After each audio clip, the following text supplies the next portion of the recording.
The Audi Q7 has been facelifted, and here we have it as the sporty SQ7, and we'll go through the changes and also solve the question, are the previous generation Audi models actually better than the all-new ones that have recently been coming out? We'll go through the exterior, interior and driving details here. It's Thomas Nautogefühl in 4K, full screen, full length. Let's go here with the front. What a huge front single frame grille, this black mask here. This also has an additional black package, that's why. And the new facelift change is that we have these L designs here in the S-Line and in the SQ7, and the Audi rings are really extremely large, but at the same time, they are now more two-dimensional, and also a chrome delete has been happening. Chili red is this very vehicle color. Chili red metallic, yeah, thank you, Leah. Thanks for that. Then the headlamps here, they are coming, in this case then here, optional matrix LED with laser lights. And you can see more black accentuations due to this black pack all around the vehicle. Also here is the mirror caps. Then, by the way, the headlamps, they also have new, coming with that facelift, digital signatures. You can actually change from the interior for a personalized LED signature experience. Works both front and the rear. Side profile, 5 meters 07 or 200 inches. And this 5 meters 07 you can very well imagine, because this is also 507 horsepower. And we'll soon take a look on the engine compartment here on the hood. And then 21-inch wheels we have it today. 20-inch would be standard for the SQ7, and up to 22-inch are available. At the rear axle we also have a rear axle steering available for the Q7. That is also standard with the SQ7, and this one also comes with the adaptive air suspension, then with a sportier note. And let's directly take a look under the hood, because this is really crucial, of course, for the SQ7. In general, you get 3-liter 6 cylinders, petrol and diesel. You'll also find the exact figures here for the normal Q7 in the video description and the pinned comment. And this being here the SQ7, you have the 4-liter V8 Biturbo with 507 horsepower and around 4 seconds in the acceleration figure. Classic quattro overdrive, 40% front, 60% in the rear, and then it adapts a little bit. And of course above that would be then the RS Q8 with a little bit more horsepower tune. In the rear we can find more of this black package, for example, and you can also see here these proximity lights. So they change when I go away from the vehicle, there we go, and when I approach the vehicle again, then they say, hey, go away, this is too far. Or too close actually. You went too far, this is too close, that's what I wanted to say. So this is a new way to communicate with the outside world. Also here then with the facelift, these are also OLEDs, organic LED. This is a separate option then once again. And SQ7 here, the badge has been redesigned. So you have this one, but it also would signalize the S-Line. Then it would look like this. And I think that's a wrong decision, because if you buy an S version of an Audi, you want this special S badge there, and not to be mistaken with an S-Line, right? Even though it says here S, I think it's the wrong decision. It's also been missing in the front grille and so on. Yeah, what do you think about that? Tell me in the comments. And also the turning indicators. When you have this most extensive LED option, they have them cascading both in the rear and also in the front for this special turning indicator or hazard light effect. Let's get to the interior. This is the key fob here. I think slim and nice, S badge then in this case, and really solid door handles and a great door closing sound front. And oh, even more so in the rear, really. The thing is that especially the passenger door actually closes. Shall we show that to you? Just come around, because it was something really fun that happened to us many times now actually. So like the passenger door, probably because there's so much insulation, you know, and the rubber pads and so on, here, like when you close it with normal force, it won't close. You really have to slam it. Open. Yeah, like with the G-Class, because you know when Leah was closing it gently, then it never closed actually. But I think it's not a big problem. It's more, you can also see it here on this side. There's like so much like rubber insulation and so on. And it's also very silent car on the interior. And yeah, that's the wind. And then here inside, this is rather hard but structured, a little bit soft only. Then we have here a carbon fiber deco element and a lot of microfiber, dynamic microfiber. Then here softer for your elbow and classic controls here for the side mirrors. I really appreciate it. However, no felt covering here on the inside of the door pockets as entry badge, since this is the SQ7. In general, the Q7 and SQ7 interior are not too different. Here you have the red contrast stitches on the inside as badge. It would also look similar in the S line actually. Same to the seats. In the European market, you can also get this Dynamica frequency, it's called. Here, this is a microfiber with a special pattern. That looks really cool, actually. No animal-free solutions are available, and on the US market, you cannot even get this one here. So that's disappointing. There you can also see that the lineup is a little bit older now. And here, with 189, 6'2", there's plenty of headroom left. 6'5", blue eyes, yeah. 6'2" is fine, right? It doesn't have to be 6'5", right? And I'm also in the automotive industry and not in finance. So yeah, but I think it's fine for you. Yeah, it's a very comfy seating position. Also here the microfiber seats, if you can get one, this is the most comfortable seat here. Great upright seating position, I love that. And also here this platform, like the Touareg as well, the Bentayga, the Q8 here. It has like an even sill with the outside here, and this creates a very special atmosphere here. The cockpit overview, this is still the previous generation of the large Audis, and to me this was a little bit better. The only exception is you have a lot of high gloss black here, and this area field here also tends to do some squeaking noise sometimes. However, here we have a carbon fiber decal element, it's cool. Glove box also properly dampened. But the horizontal stress of this layout is cool, and I also like here the integration of the screen. It doesn't just stand out, pop out. So this integration in the interior, I think, looks nicer than a lot of modern cars. Or what do you think actually about this? Here also the climate unit is in a separate screen, and I do prefer the physical Audi unit, but for a touch screen solution, I think this is a rather good solution. Also interesting here, by the way, that you can here use this swiping gesture to sync left and right and off the temperature. Cup holders are here, adaptive as well. Really thick shifting lever, classic deal as well. This middle armrest here is soft enough for your elbow. However, it's a big fail because this mechanism here underneath is there that you can actually slide this in and out. But then there's such a thick, hard box here. You can only put your smartphone really flat and level here, for example, on this inductive charging pad, where it overheats anyway because it's not cooled.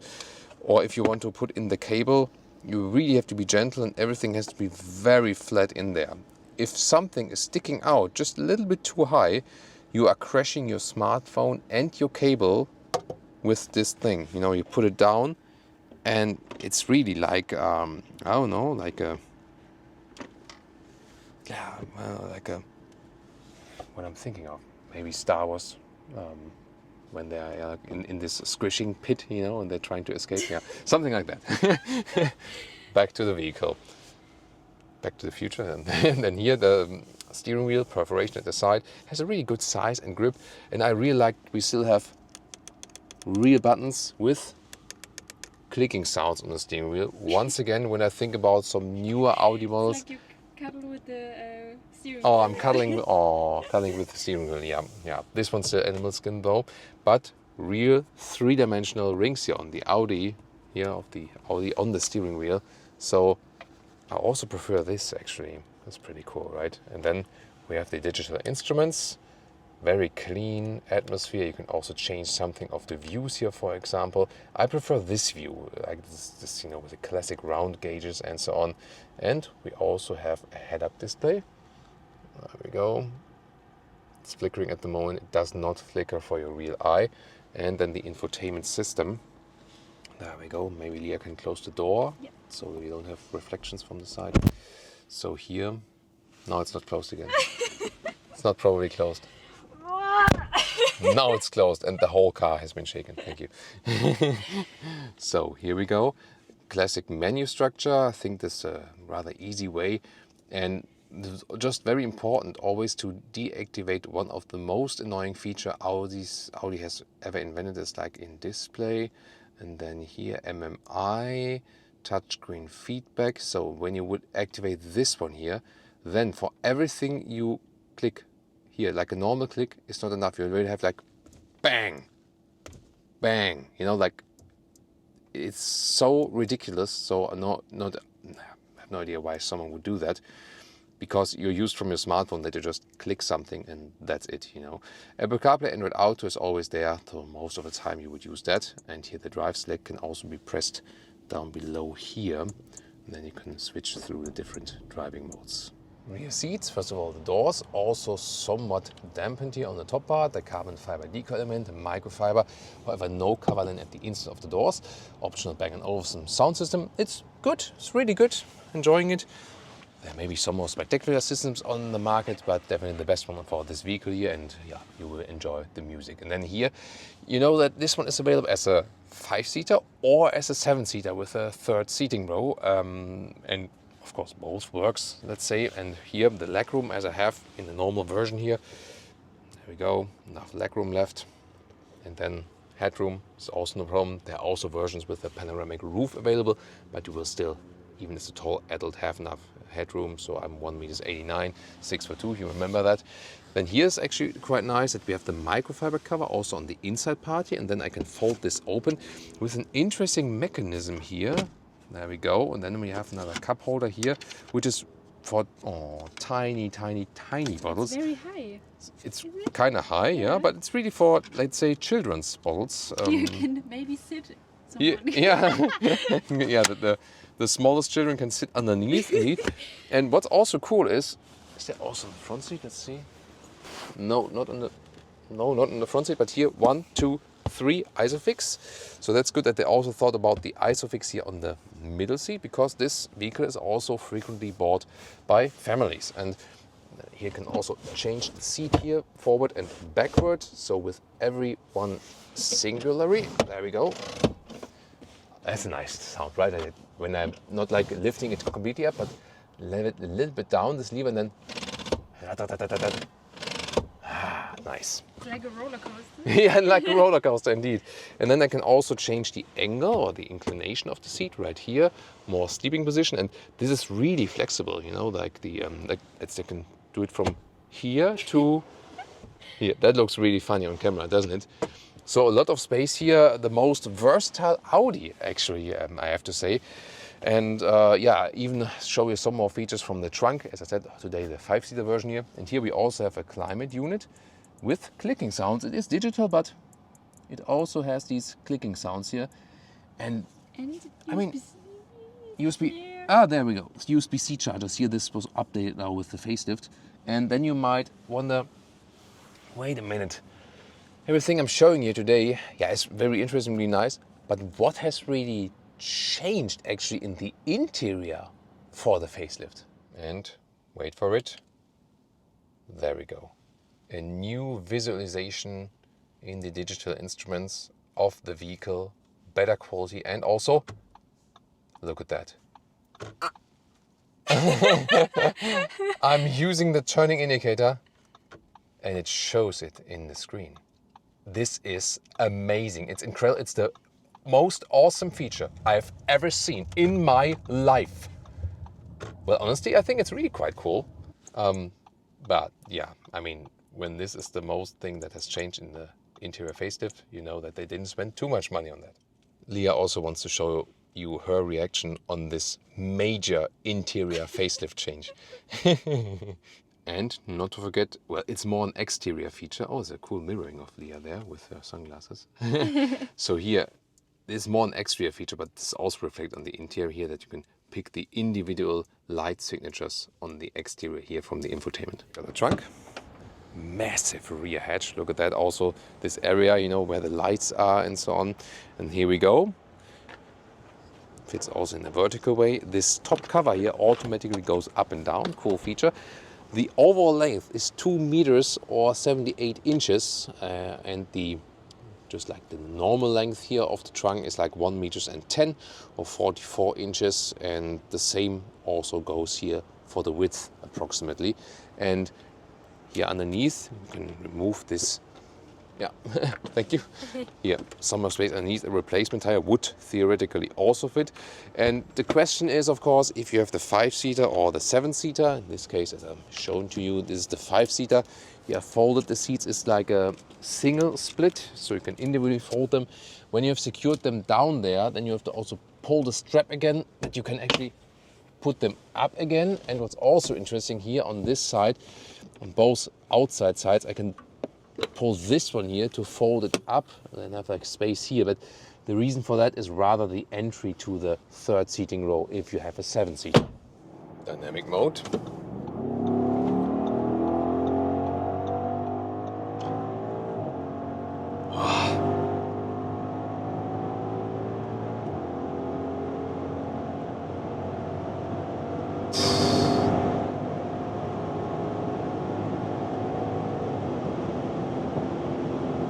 Okay. Woo, crazy!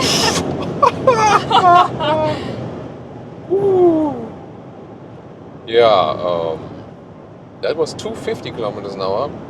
Feels like 100. Feels really. like nothing. It was so silent. Yeah. So just want to, because I saw like way ahead some cars probably reduced the speed now, and now when you're driving like 140 kilometers an hour, like 80, 90 miles an hour, it's like standing still. Wow. And I mean, we are in a really, really large SUV. Really large and heavy and everything. And you hardly feel that. Here in the dynamic mode, adaptive air suspension is being set on a sportier note. And we also have the 21-inch wheels on this one here.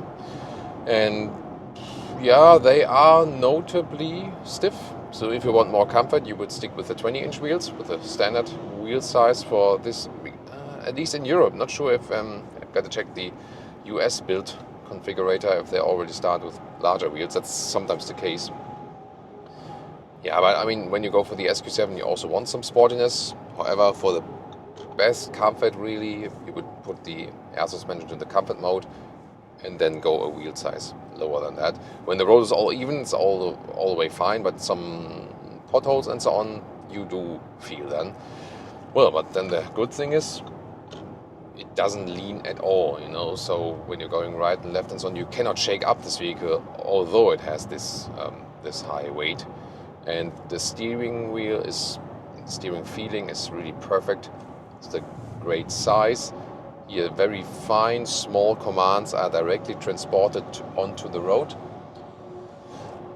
At the same time, to the outsides, you have such a great feeling of the vehicle, and usually have that only with way smaller vehicles, that you have such a great feeling for it. Of course, when you are once up to speed, like we did just now, I was really early on the brakes then, because if you're really high speed with that driving cupboard, you have a very long braking distance. So you have to bear that in mind, and shouldn't drive that quickly. Actually, I usually also don't drive that fast, just for now for testing purposes.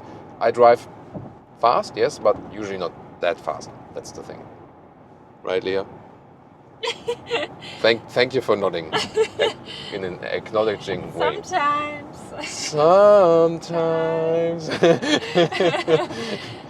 Yeah, I mean, here when we go to switch back the modes, it's not the most convenient way, I have to say. Comfort mode, now the suspension is being raised, and then we have a little bit more forgiving support from it. Yeah, you know what that sign means, guys. That means back to the dynamic mode.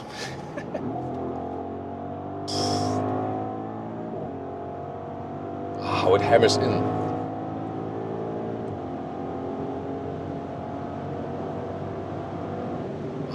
Easily up to 200 kilometers an hour again, 125 miles an hour. Wow. I mean, this V8 is delivering big time, and it doesn't create the most extreme noise, actually, but like here in the interior, it's not exaggerated, but you had a Yeah, it's a very satisfying feeling still, definitely. And the whole driving dynamics here, the quattro all-wheel drive, slightly rear-wheel biased. Here's also this additional pack that we have, the differential at the rear. Oh, there's a Ferrari coming from the rear. Doing a race with the McLaren or what? What is this? Interesting. We can join this race. I mean, we are capable. So you remember 507 horsepower from this 5 meters 07 length. And also about 4 seconds in the acceleration figure from 0. But you see, even if we are at speeds, we still have really good acceleration. And oh yeah, I think it's a Lotus. Yeah, nice race, guys. I think they are switching the motorways now. Yeah, I mean, and here at 180 kilometers an hour, I don't even have to raise my voice. I'm so relaxed, although we are such high speeds. It is a superb noise insulation, and yeah, definitely one of the most silent SUVs out there. This is also equipped with the additional noise insulation package, considering the total price of that vehicle here. I think it was like 500 euros extra or something like that, so not too expensive, considering other expensive options and so on. But it really does the job. It's so extremely silent and relaxing here. At the same time, you have all this abundance of power. We've been talking about the new things in the vehicle and the facelift, and yeah, shown you that as an overlay earlier. Like this. The second one was a Corvette actually. So the first was a Lotus, second one was a Corvette. So here we have this assistance systems view in the middle part. You can also go back to the comfort mode. And it's not only showing me these nice visualizations of turning indicators and so on, but also the visualization of other vehicles, like other assistance views, you know, maybe also from Tesla. And it's also showing me visualizations of... Right lane. Oh, I'm sorry about that. Yeah, thank you. Yeah, Leah has to take a look at the GPS. That's good sharing of... I'm talking about the car, Leah is checking the GPS, thank you. Yeah, back to this visualization thing. So it's also showing me if there's not enough distance, for example, to the car in front of me. So this is like an additional visualization help. But once again, the changes on the interior are kind of limited. You really feel they didn't want to spend too much money on this vehicle. And the thing is, it is also almost perfect for what it does, you know.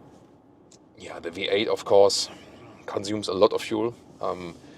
If you drive it in the most efficient way, like 100 kilometers an hour, 60 miles an hour, motorway, cruise control, you can score some 11, 12 liters on 100 kilometers. That's some like 20 something mpg US, 23 something mpg UK. That's the most efficient way. When you then use all the power, for example, yeah, that raises a couple of liters, but even more, I mean, this really high speed doesn't raise as much as you would be driving short circuits in the city. So city driving then, when you have predominantly city driving, not motorway and so on, this can go up even to 16 liters on 1 kilometer, so something way below 20 mpg, like maybe like 3, 4, 5 mpg less. So it is one of the most fuel-consuming engine that the German automotive industry can offer to you. That has to be said, definitely. So the 3-liter 6-cylinder here in the Audi Q7 and the Audi Q8 also does a nice job for sure. So if you want maybe a better compromise out of that. Here once again, when I'm talking about the assistance systems, I have this elaborated view now in the digital instruments, and the car can also keep me in the lane. And it's a very sophisticated system. They also updated that distance in the front, and also here active keeping on the side. And you see there are no hectic movements or reactions from the steering wheel. Everything of this vehicle in driving feels so extremely flawless, you know. And you see also this active steering movement is not, let's say, tuned in a way that it's overreacting or guiding you too much. This is an assistance system that is, let's say, rather tuned on, I want you still rather to drive the car yourself, you know what I mean? And some newer assistance systems, they react in such a harsh way that you feel like, okay, well, this car is rather meant for semi-autonomous driving than really for driving yourself. And here, lane change is so much fun, and yeah, hardly ever it's possible to drive such a large SUV and have so much fun. And yeah, you know, it's sharing the genes with the Porsche Cayenne, and here in the S version, an Audi SQ8, Audi SQ7, they feel pretty much Porsche Cayenne alike, definitely. And yeah, this whole platform here being used for so many vehicles, VW Touareg as well, and Bentley Bentayga, they're using these synergies for this very platform. It's not the newest platform, but does so many things so well. Yes, I would wish for a more animal-free interior. That's definitely also due to this, you know, older philosophy they have in this vehicle. So some newer things are missing, yes, but at the same time, a lot of these old traditional values they put in here. German engineering, this is where you can still feel it at its best, and I really should say maybe more so than in some of the all new models we've recently seen with Audi. So I really hope that they take some of the experience from this one here and carry it over to the new models, because so many things are, I mean, this is like a perfect Autobahn SUV, definitely. And hey, at the same time, you can also get it as a 7-seater and use it for the family. Pricing, Q7 starts $60,000 US, Northern American market, 90,000 then for the SQ7. And on the European market, for example, Germany as an example, you start at 80,000 euros or then 112,000 euros here for the SQ7, including all the options we've shown you here today. As it stands here right now, 137,000 euros. That's of course pretty hefty then from the price. Overall, we have to say that, yeah, some changes here with the facelift. I mean, this playing with the light, why not? I mean, if you like that, I don't find any harm with that. But I do miss the S badge in the front grille and also this new badging design on the rear. I think the initial S design for the grille and for the rear is just better. When you buy an S vehicle, you want it actually to be seen as well, and also just for yourself, isn't it? Tell me in the comments. And then however, I found, I mean, it's an amazing SUV, definitely. The ride could be for some maybe too stiff if you go for the 21-inch wheels or even 22. So 20-inch wheels would be better for the riding comfort. Yeah, but then you have to say, when you look at the all-new Audi models, so this vehicle here, also from the inside build quality and so on, has a lot of very solid elements you just enjoy, and also how the infotainment system is being built in, maybe some less black piano lacquer, but I feel that for some elements Audi went actually a step back with the all new models. So maybe at some point it can be good to take a look at like this model here, like from an older generation, although it has been like a little bit freshed up now, not too many changes on the interior as I told you. And then maybe to take a step back and see, hey, how can we combine like some new features and take good existing features? You know what I mean? What's your opinion on that? Tell me in the comments, and also check out the competitor SUVs here right now.